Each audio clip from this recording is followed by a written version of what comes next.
حضرت زید بن ارقم رضی اللہ تعالیٰ عنہ حدیث کے راوی ہیں، وہ فرماتے ہیں کہ آقا علیہ الصلوۃ والسلام قام رسول اللہ صلی اللہ علیہ وسلم یوماً فینا خطیباً، فرمایا مکہ اور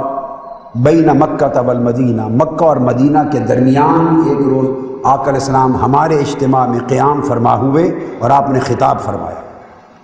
اور خطاب فرماتے ہوئے آقا علیہ السلام نے ہم سب جماعت صحابہ کو منبر پہ کھڑے ہو کے اپنے خطاب میں فرمایا، یہ امام مسلم روایت کر رہے ہیں، فرمایا انا تارک فیکم ثقلین، اپنی امت کو فرمایا، اور صحابہ کرام آقا علیہ السلام کے مخاطب تھے، فرمایا میں تم میں دو بھاری چیزیں، دو نعمتیں، دو بہت بڑی برکت والی، بھاری وزن والی، ایمانی وزن والی چیزیں تم میں چھوڑے جا رہا ہوں، دو دولتیں چھوڑے جا رہا ہوں، دو عظیم ذخیرے چھوڑے جا رہا ہوں ایمان کے، فرمایا اولہما کتاب اللہ فیہ الہدی والنور فخذوا بکتاب اللہ واستمسکوا بہ، فرمایا ان دو چیزوں میں سے پہلی چیز اللہ کی کتاب ہے، قرآن، اس میں ہدایت بھی ہے، نور بھی ہے، لوگوں اللہ کی کتاب قرآن کا دامن مضبوطی سے تھام لو اور کبھی اس سے اپنا تعلق نہ کاٹنا، یہ تمہیں ہدایت اور نور دے گی۔ اور پھر فرمایا دوسری چیز جو قرآن کے ساتھ چھوڑے جا رہا ہوں امت کے لیے، فرمایا اہل بیتی، یہ امام مسلم کی روایت ہے، صحیح مسلم کی، میری اہل بیت، اذکرکم اللہ فی اہل بیتی، اب آقا علیہ السلام 3 بار ریپیٹ کر رہے ہیں،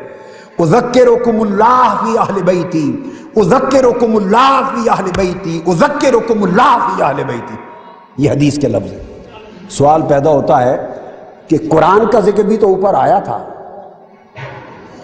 کہ یہ قرآن ان دو میں سے پہلی چیز ہے اور اس میں ہدایت اور نور ہے اور اس کا دامن تھامے رکھنا، پیروی کرنا، نہ چھوڑنا، مگر ایک ہی بار حکم دیا، ایک ہی بار قرآن سے تمسک کا حکم ایک ہی بار دیا۔ آپ میری بات سمجھ رہے ہیں؟ قرآن سے نور و ہدایت اخذ کرنے کا حکم ایک ہی بار دیا، آقا علیہ السلام نے ریپیٹ نہیں فرمایا۔ یہ نظر نبوت تھی،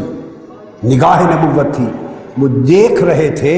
کہ امت میں قرآن کو منبع نور و ہدایت ہونے کا انکار کرنا، یہ فتنہ بہت زیادہ غالب نہیں ہوگا، امراً تعلق بھلا ٹوٹ جائے مگر قرآن کو منبع نور سمجھیں گے، منبع ہدایت سمجھیں گے، اللہ کی کتاب سمجھیں گے، احد الثقلین سمجھیں گے، قرآن سے تمسک ہوگا، اعتصام ہوگا، اس پر اعتقاداً انکار نہیں ہوگا، رد نہیں کریں گے۔ اس لیے ایک ہی بار قرآن سے تمسک کرنے کی بات پر ایک ہی بار کہنے پر اکتفا فرمایا، 3 بار ریپیٹ نہیں کیا۔ اب دوسری چیز فرمائی اہل بیتی، اور قرآن کے ساتھ دوسری ثقلین میں سے دوسری چیز میری اہل بیت ہے۔ کیوں ضرورت پیش آئی؟ ایک ہی مقام پر 2 چیزوں کا ذکر ہو رہا ہے، کتاب اللہ و اہل بیتی، کتاب اللہ کا دامن تھامنا ایک بار فرمایا، اہل بیت کا خیال رکھنا، میں تمہیں اللہ کا خوف دلاتا ہوں اپنی اہل بیت کے بارے میں، میں تمہیں اللہ کی یاد دلاتا ہوں اہل بیت کے بارے میں،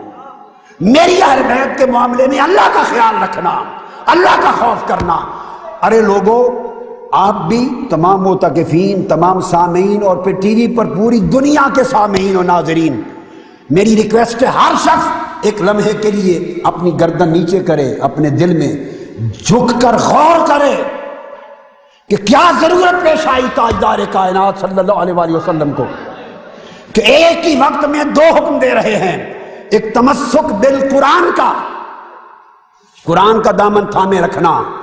ایک حضور کی اہل بیت کا دامن تھامے رکھنا اور ان کی محبت اور ان کی تکریم و پیروی کا، مگر تمسک بالقرآن ایک بار ذکر کر کے اکتفا فرماتے ہیں، مگر اہل بیت کا ذکر کر کے 3 بار تکرار کیا ہے۔ ارے کوئی شے تو مصطفیٰ کی نگاہیں دیکھ رہی تھی، امت کے اندر عقائد کا بگڑنا مصطفیٰ کی نگاہ کے سامنے تھا. یہ خارجی اثرات، یہ اہل بیت کی محبت کا دلوں سے نکالا جانا، محبت اہل بیت سے اور عزت و حرمت اہل بیت سے دلوں کو کاٹا جانا،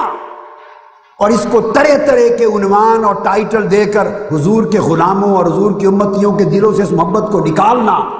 اس فتنے کو چشمان مصطفیٰ دیکھ رہی تھی اور قیامت تک دیکھ رہی تھی کہ یہ فتنہ ہوگا.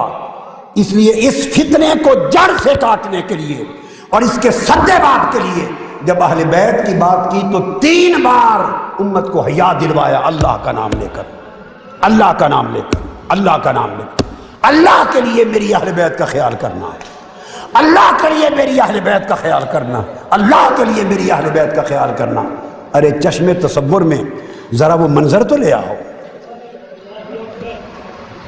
جب 1000 صحابہ کا اجتماع ہے اور آقا ممبر پہ کھڑے ہیں اور اللہ کا واسطہ دے کر اپنی اہل بیت کی محبت کا سبق سکھا رہے ہیں. ارے لوگوں، خدا کے واسطے کا بھی حیا نہ رہا. آج محبت اہل بیت کو تانا دینا اور اس کو شیعیت بنا دینا، اس کو اہل تشیع کے کھاتے میں ڈال دینا اور سنیت سے خارج کر دینا. ارے حضور کے اس خطاب کا بھی حیا نہ رہا، 1000 صحابہ کے اجتماع کا حیا نہ رہا، اور 3 بار اللہ کا واسطہ دے کر حضور نے وصیت فرمائی، اس واسطے کا بھی حیا نہ رہا. چلو بھائی معاذ اللہ کسی کو حضور کا حیا نہیں تو نہ صحیح، خدا کا بھی نہیں رہا حیا. جس کا واسطہ دیا اور 3 بار کہا. اللہ گواہ ہے، میں نے بے شمار لوگوں سے سنا، جب یہ کلام سنا میرا رو پڑے. انہوں نے کہا کہ خدا کی عزت کی قسم آج تک ہم نے دورہ حدیث کیے مگر کسی نے یہ حدیثیں ہمیں نہیں سنائی.